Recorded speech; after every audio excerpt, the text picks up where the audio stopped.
简单的分享几个因为奔驰车友选择的配件啊，就是水泵、点火线圈还有发电机。机械水泵呢是选择了配套厂皮尔伯格的，因为奔驰原厂的就是皮尔伯格配套。点火线圈是选择了配套厂德尔福的。所谓奔驰原厂的啊，就这个位置多一个奔驰标和奔驰的零件编码，上面呢同样有德尔福的标识。发电机是选择了索恩格品牌的。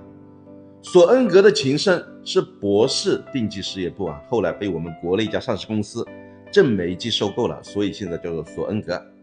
对于台奔驰车来说，水泵选择皮尔伯格，点火线圈选择配套厂德尔福，发电机选择索恩格品牌的。